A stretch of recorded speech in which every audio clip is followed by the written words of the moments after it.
नमस्कार मित्रांनो, माझा व्हिडिओ बनवायचं कारण असं आहे की आज मी वडाला इकडे आहे. वडाला आर-टी-ओला. वडाला आर-टी-ओ म्हणजे अनिल डेपोला. अनिल डेपोला म्हणजे इकडे रिक्षा पासिंग होते अनिल डेपोमध्ये. आणि व्हिडिओ बनवायचं कारणास्तव हे आहे की हा माणूस समोर आला आहे. तो म्हणजे प्रत्येकी रिक्षाकडनं ₹70 चार्ज करतोय. कारण काय आहे की जे पासिंग होतं आहे ते अनिल डेपोमध्ये होतं आहे आणि त्याचा एंट्रन्स फी ₹70 घेतली जात आहे. एंट्रन्स फी ₹70 घेतली जाते आणि प्रत्येक रिक्षाकडनं ₹70 घेतले जात आहेत.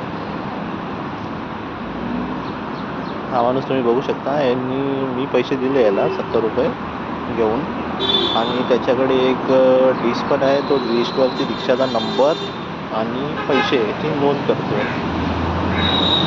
पण पासिंगला तर म्हणजे पैसे तर आपण पे करतोय. पासिंगचे जे गव्हर्नमेंटचा चार्ज आहे तो आपण पे करतोय. त्याच्यामध्ये इन्क्लूड रेंट पण आहे की नाही हे माहिती नाही आहे. पण प्रत्येकी ₹70 रिक्षाला चार्ज करतोय आणि इकडे 200 ते 300 रिक्षा आहेत अशा की पासिंगला उभे आहे.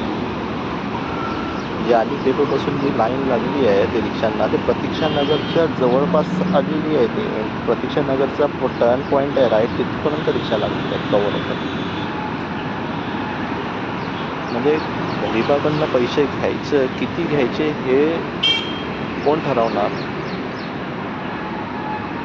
₹70 खायची गोष्ट नाही आहे. प्रत्येकी 200 ते 300 रिक्षा आहेत. तर तुम्हीच कॅल्क्युलेट करा किती पैसे होतात.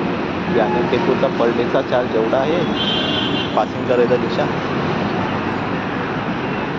आणि जर पासिंग केली नाही आहे तर रोडवर रिक्षा चालते तर त्याला फाईन मारायचा RTO अधिकारी करतात. आणि RTO अधिकारी इकडे पासिंगला असं लुटालूट करतात की ₹70 प्रत्येकी रिक्षाला चार्ज करतात. मी पूर्ण व्हिडिओ कव्हर केलेला आहे. रिक्षा बघू शकता किती लाईन आहे. कमसे कम 150 ते 200 रिक्षा लागलेल्या आहेत लाईनीमध्ये.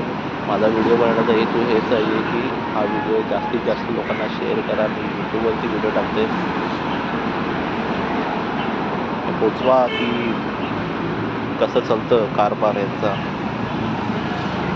आणि कोण जर अधिकारी असेल ते कळवा की याची म्हणजे पर डेचा भाडं घेत आहे की मंथली रेंट घेत आहे की लीजवर जमीन घेतलेली आहे हे पण आम्हाला सांगा ना.